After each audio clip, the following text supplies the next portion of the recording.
I'm an Australian guy living here in Belarus, and I'm going to give you a pretty accurate estimate of the amount of money that Bald and Bankrupt has made from his YouTube channel and all related income streams. Let's start with his 3 income streams. So ads, book sales, and t-shirt sales. And I've done some calculations here already. Let me show you how I've calculated these. So we can actually see on his About tab, you can scroll down and see that he's had around 526 million views. So that's just over 500 million. So put that figure in. Now what I've done here, I've made an estimate of his revenue per 1,000 views because my revenue is around 2.6.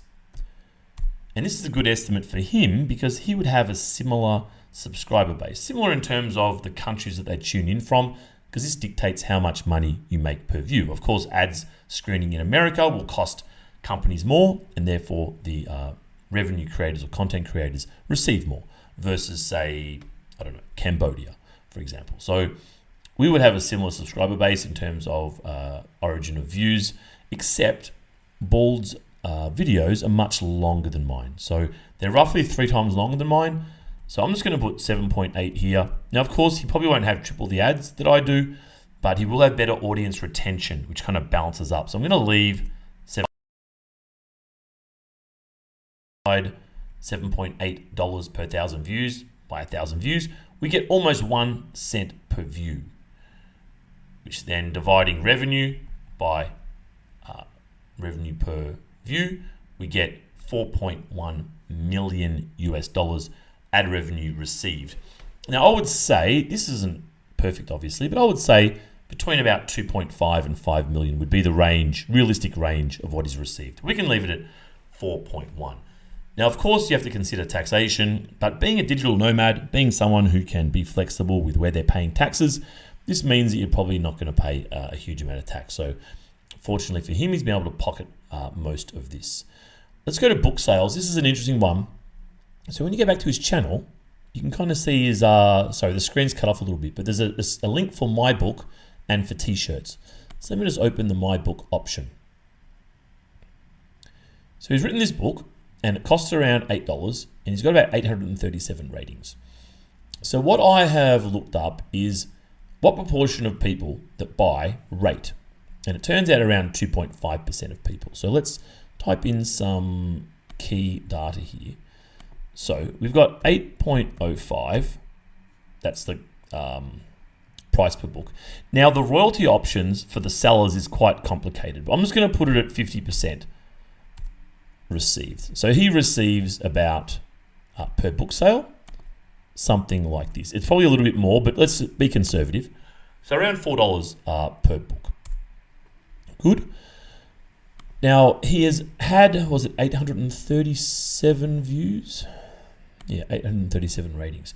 So 837 ratings. Now, what proportion of ratings sales are rated? It's around 2.5%. So if we multiply the ratings by, sorry, let's divide that at least.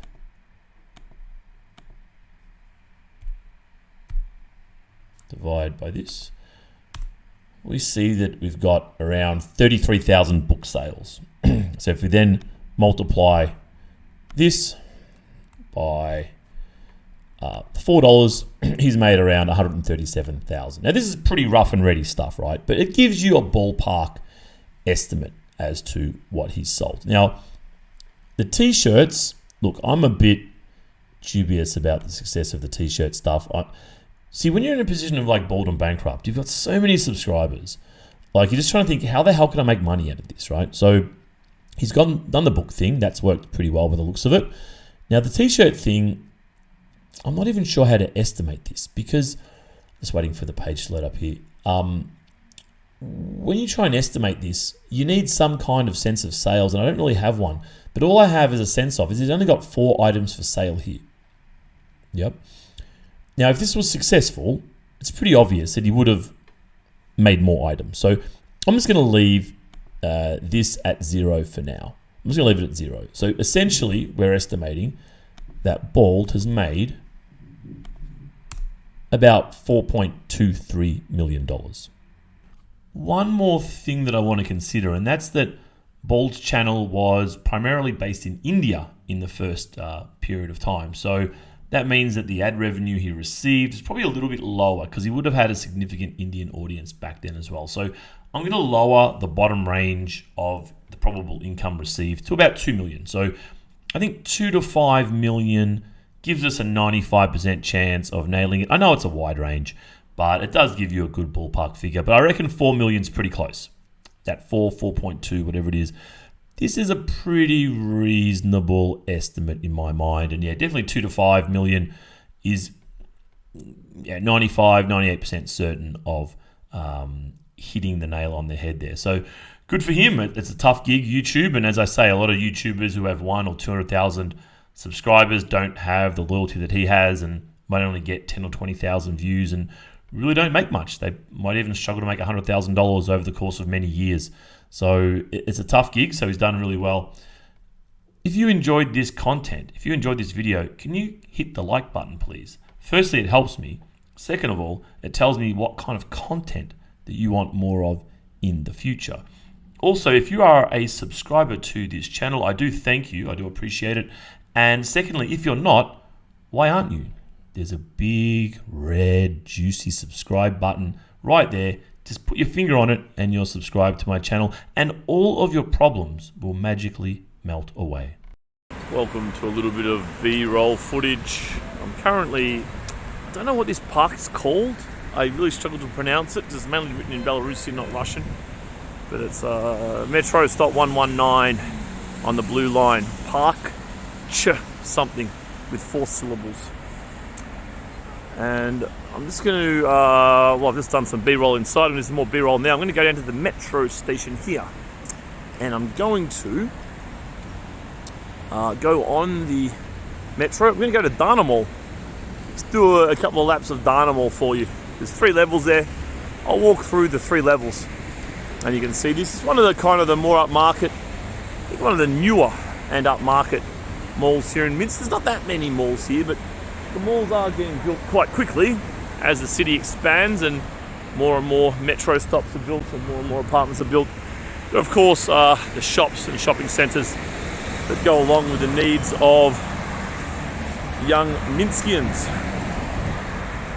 So we'll go down here. I'll film everything except for on the train. I always feel it weird kind of filming on the train. So I'll walk down, go on the platform.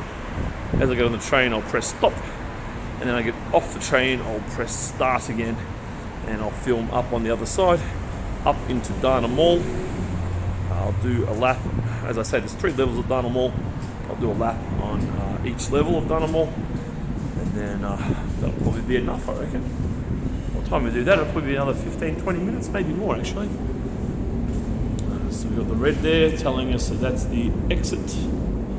See in English, no entrance. Blue ones tell us that this is the entrance.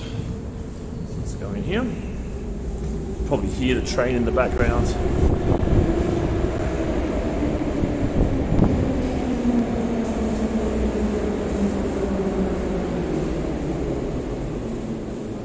think that is actually our train, so I'll try and catch it, but I think we're going to struggle. We're going to struggle. The Metro card. Nice and green. I think we're going to miss this train. They don't usually stick around. I won't even bother running. And the chance of me getting it is basically 0.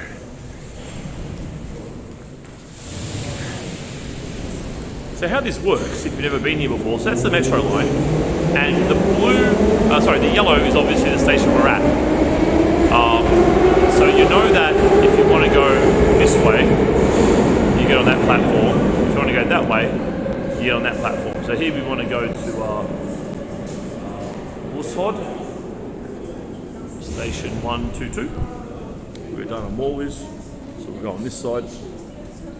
And you can actually also tell, still holding my Metro card, give me a moment to put that away. Can't multitask. And also another way you can tell which platform you should be on is if you, so this is the one we're going to catch here. So if you look at the station we're on, which is the yellow, Park Cheluzkinitsayu. So you know that the faded out ones here are the ones that the train's already gone past. So now we're here, and then we keep going this direction for these 4 stops. So you know that if you want to be at the front of the train, you go up there. If you want to be at the back of the train, you go there. You know the train's going this way. Whereas on the other side, it's the opposite.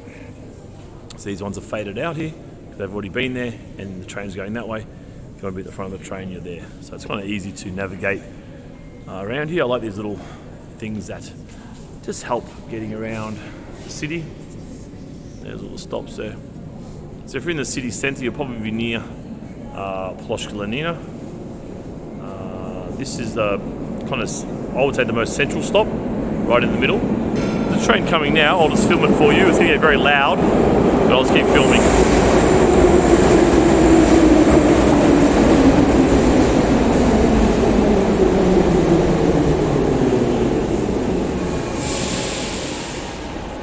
So yeah, these trains do get very loud. They're very fast, they're very efficient. It's a very typical of a high quality functioning European metro system. It's very fast. There's trains every few minutes during the day, probably every 3 or 4 minutes. You actually see there, I'll zoom in, it tells you the time and how long it's been since the last train. So it's currently almost 4 p.m. It's been 2 minutes, 13 seconds.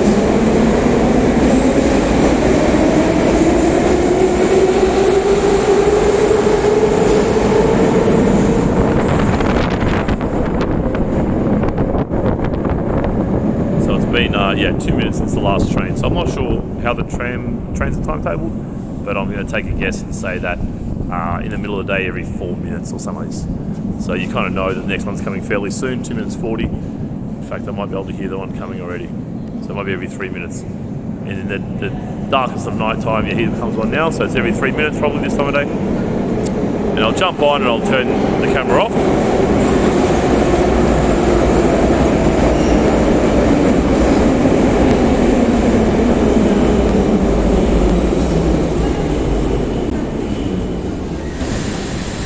As I get on, I'll go over here, there's less people, and as I go on I'll just press off. 2 short stops and about 4 minutes flat. I had enough time to just check some emails and we're here.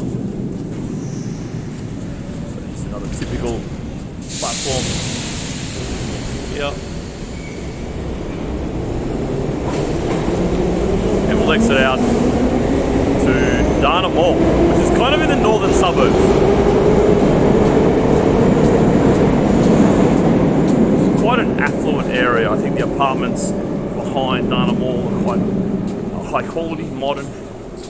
It's right next to the National Library as well. If you're in Minsk, you're no doubt aware of the National Library, that big cube-shaped building. It's a very divisive topic. Is the shape of the library, but it has a great lookout if you go there. There's like a parallel building there. We can go and up to level, I think 23 from memory.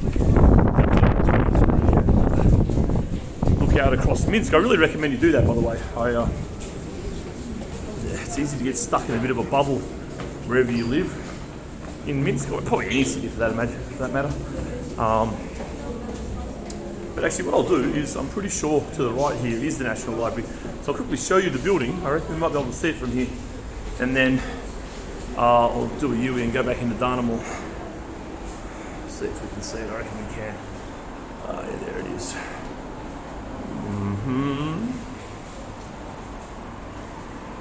There's the aforementioned. You can see just on the left-hand side there. So I'll just zoom you in. You can just see that's the main building there.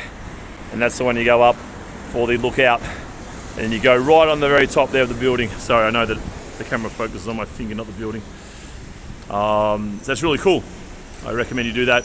You get a view out over Minsk and all of its generations and so of buildings.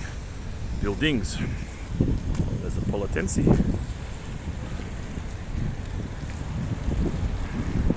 So let's go a long way now to the entrance of Dana Mall. I'll straighten my camera up. Give me a second here. That's better.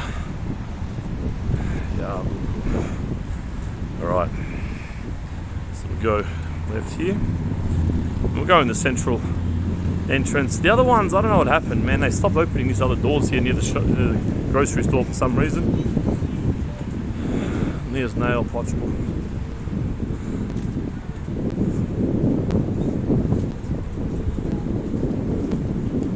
Nice brisk day today. I reckon it's a solid 10 degrees.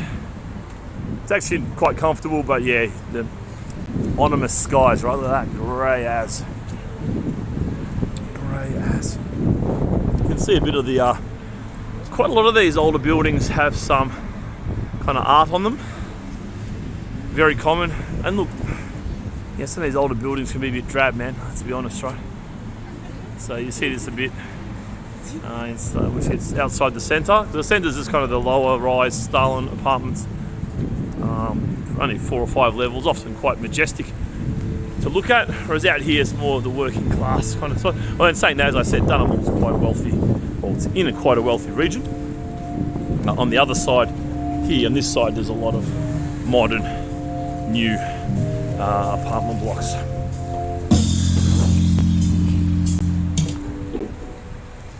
So I actually recognise that the guy there playing whatever was about to play, he was singing Careless Whisper one day, George Michael Careless Whisper, and I asked if I could join him, and I stood there and I sang Careless Whisper with him for the crowd walking past. Everyone's thinking, why on earth is that foreigner singing with that dude? Careless Whisper is a timeless classic for karaoke.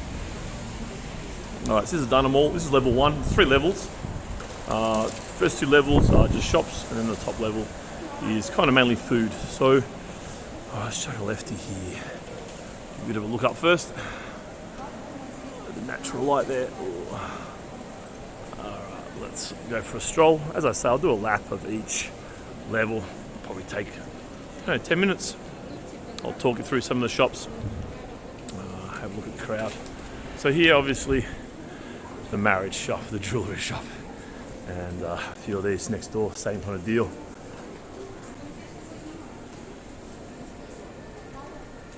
You got this cosmetics shop here. So there's about 3 or 4 jewellery shops. Also on the other side there, another one. Quite a few. We got cosmetics, big cosmetics shop here. And I'll tell you what, if you don't know anything about retail in Belarus, that was a good introductory 1 minute. It's pretty much all about women's beauty. That's pretty much what it is in a nutshell. Lots of lingerie shops, all this kind of stuff. Got some pop culture fashion over there. Collins. Yeah, very different to the West. So the reason I laugh there, I'm kind of chuckling because it is so different to what you're probably used to if you're a Westerner watching. Massimo Dutti, Spanish thing here. This looks like more lingerie, I don't know. Oh yeah, all lingerie, all mainly nightwear. And you got the familiar Massimo Dutti, you probably know this. And Zara's even more familiar. Zara's everywhere at the end here. So Massimo Dutti is, as I say, I think a Spanish brand. So yeah, this shopping mall is quite high end. So you can tell from the lack of density in there that it's expensive. So you need to look at how dense are the products, that tells you the prices. Here's Zara Home.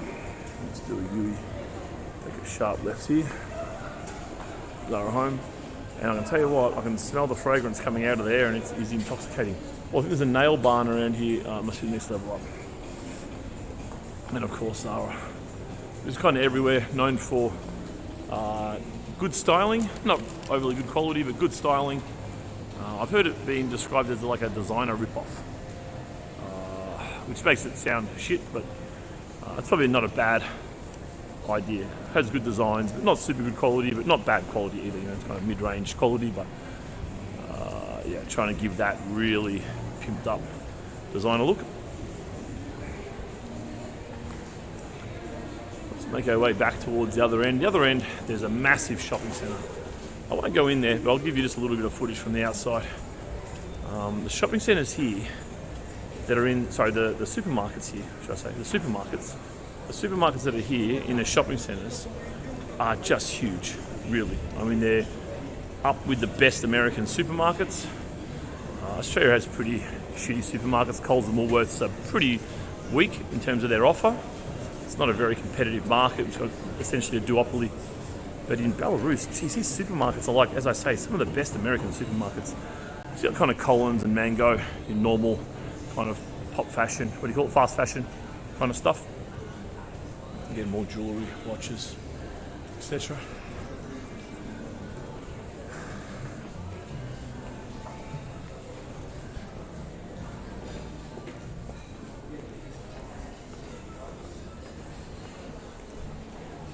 All Swiss watches, Swiss time.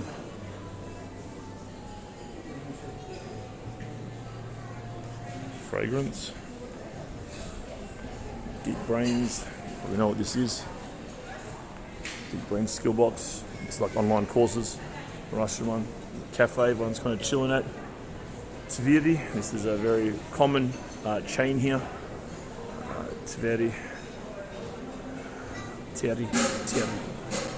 Oh wow, look at all these lollies. The kids are excited. Show a kid a camera and they get excited every time. I tell you what. It's a little model here. Let me show you this little model. My buddy bought an apartment here. He always shows me where it is on this model, and I don't know where it is now, but there's a model. So I think the company that built this shopping centre is also making a lot of this stuff here as well. This is in the south of the city. If you're wondering. Interesting difference, because when you get sprawling cities in Australia or in America, what you get is flat, low rise. You get a little block there, blah blah blah, and then you just spread it out over many kilometres. This more European style is put them in apartments and have a common yard area. So difference in the way that things are done. And it's hard to know which one's better, right? Because it's nice to have your own house and own space, but geez, it becomes, I mean, even in Melbourne, there's a couple of lingerie shops in a row, as I was saying earlier. Even in Melbourne, like just to visit some mates that have moved out with families to the outer suburbs on different parts of Melbourne, it's like a day trip, you know? Just to logistically get out there, it's a nightmare. It involves a whole lot of driving and just dead time in traffic, you know? Whereas here, you get anywhere you want in about 15 minutes. It's very handy. Obviously, it's a bit smaller than Melbourne, not that much smaller, probably in line with maybe Adelaide in terms of Australian cities. There's a few people missing from here at the moment, given a string of political events, so maybe there's only about 1.5 here at the moment. There might be 1.8 a couple of years ago. Million, of course, people. Million. Here's Life. That's a mobile phone network. And today's actually my 1 year anniversary in Belarus. So they sent me a message. Life sent me a message saying, happy birthday for your time in, with us, with Life. The mobile network, again, more jewellery. You can really get the theme of Belarusian retail. Right, in a sense it's a bit different to Western retail. I mean, Western retail has this stuff too, of course, but no, not as heavily. This is Greens. This is I think it's Greens. Yeah, it's Green supermarket. Nice and big. And as I say, the offer in there is really impressive. Like the beef I have with Australian supermarkets, I mean, they're all right, but the beef I have with them is that half the supermarket's contents are just inedible. You just got like shitty biscuits, shitty cereals, shitty chips and chocolate, shitty soft drink. I mean, literally, I wouldn't even go down half aisles in a supermarket. Whereas here, the quality is much higher. You have much less of this kind of cheap, carby crap, right? So we're pretty much back. Let me think which way I'm going to go. I might get up to here just to show you, and then I'll go up the, what's it called? Escalator. One thing I do notice from spending a lot of time in a country where English is not the first language is that you start to lose your vocabulary. So that's where we just came in there. De facto's a very famous, it's kind of like a H&M, cheap fast fashion kind of thing. Another jewellery store. Yeah, when you are, I guess what you call bilingual, you tend to lose some of the vocab in your primary language if you're not using it. And that's what I found here. I really have probably lost a couple hundred words at least, and I'm making some basic grammatical errors in English, not just Russian. No doubt you've experienced this. There's some flowers, some flowers there, some roses. normal sight to see in Belarus. It's very cute and very romantic. Very normal in this culture. So you do tend to lose some words. A former student of mine in Australia, a Chinese girl, sent me a meme the other day saying, "I'm bilingual." And instead of saying bilingual, like B-I, meaning that you speak two languages, it was bilingual, B-Y-E, meaning that goodbye to your language. So when you have two languages, you start to get worse at both. And there's definitely some truth to that. All right, level 2. Let us start here at the Samsonite shop. No doubt you know Samsonite as a famous luggage brand. Let's go for a stroll around on level 2 here. Look at that for some gains, brah. A gainer for some gains.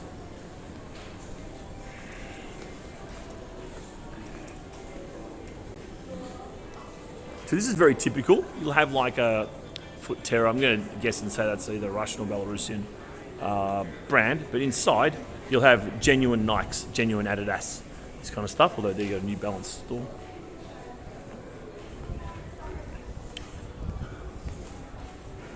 And I'm not sure if New York is an international brand. I've never heard of it before, but here it's everywhere. Every shopping centre has a New Yorker. This place here.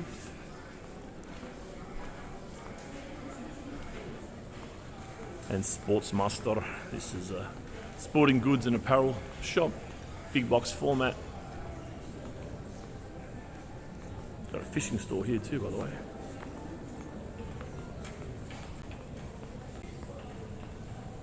Fishing store, check that out.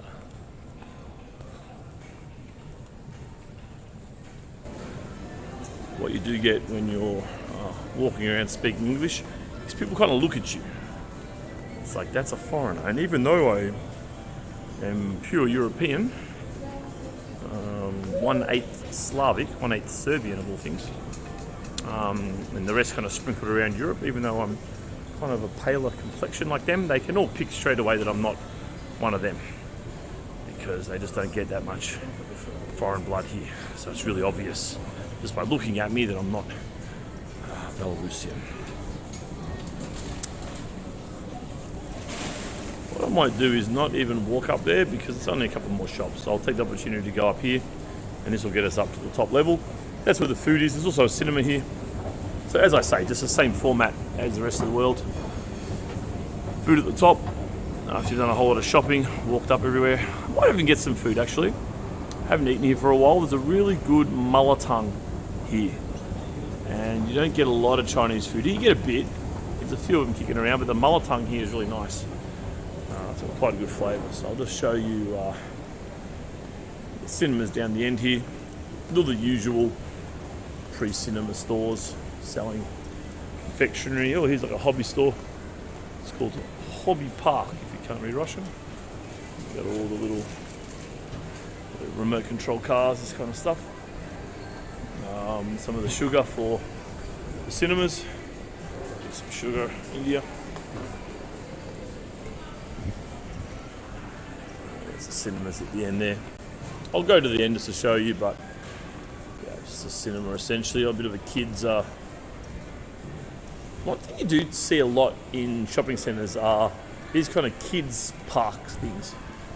These are quite common here. This one's, that's quite big.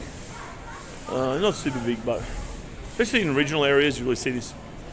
You can just spend the day with the kids, you know. Let them run around. You can sit there, talk, and let your kids run around, play on stuff. Pretty cool. I mean, that's pretty fun. Look at the depth of those nets and stuff. Wow. That's good. Then we got cinema, silver screen.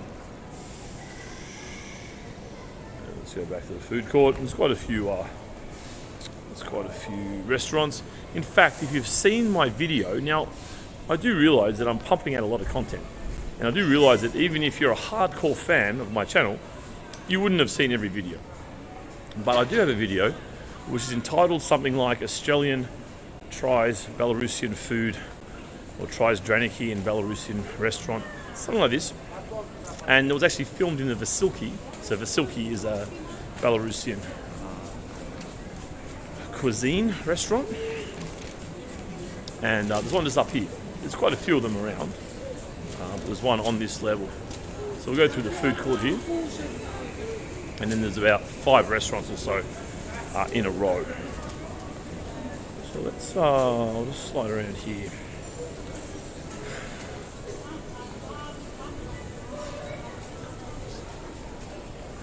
Chuck a left here. Show you the food court. At a bit of a distance. Some Chinese kids. This is a place with really good mulletang. Also KFC, which you no doubt know. I'll show you the menu because if you're a bit of a KFC fan, it'll mean something to you. I don't eat KFC in any country, so it doesn't mean much to me, but I appreciate that maybe you might want to see. Oh, it's not going to zoom more than 2 inside. KFC action. Oh, Mama Doma, which is like a local cuisine. Just says pancakes and potato pancakes there. Burger King, cheeseburger there for about $1.25, $1.20.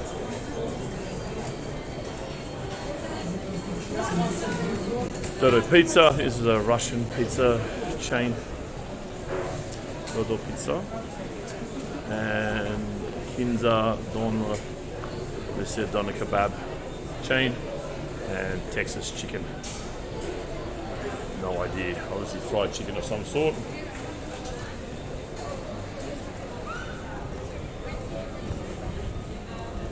Then we get to the restaurants. So we got Ganbai here, which is a Chinese restaurant. It's actually kind of every Asian restaurant. There's Thai there and whatever. It's a pretty good place. It's not bad. Decent taste, decent prices. And there's a whole series of restaurants. Most of them are chains. I think Ganbai, I'm pretty sure it's a one of a kind. Ganbai. Salatira. It's definitely a chain. This one, Pizza Temple, I don't know this one. Golden Coffee is definitely a chain.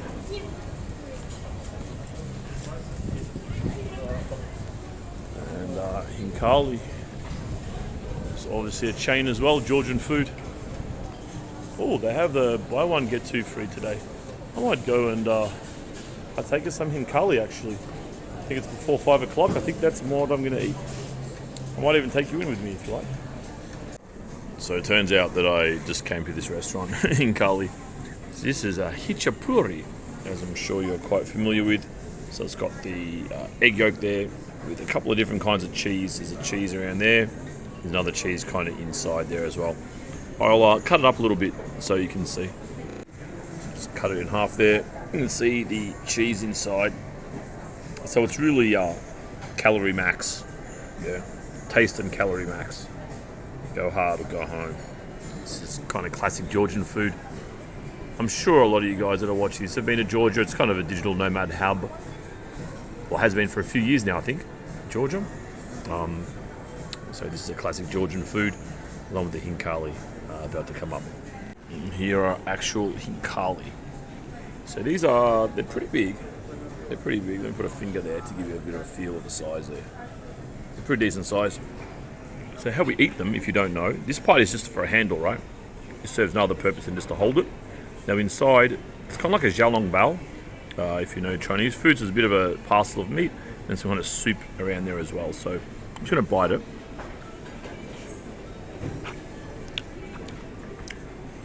Inside there, you can kind of see the soup. Get it real close up there. See the soup there and the meat. So you can either try and get it all down in one go or suck the soup out first. See yourself.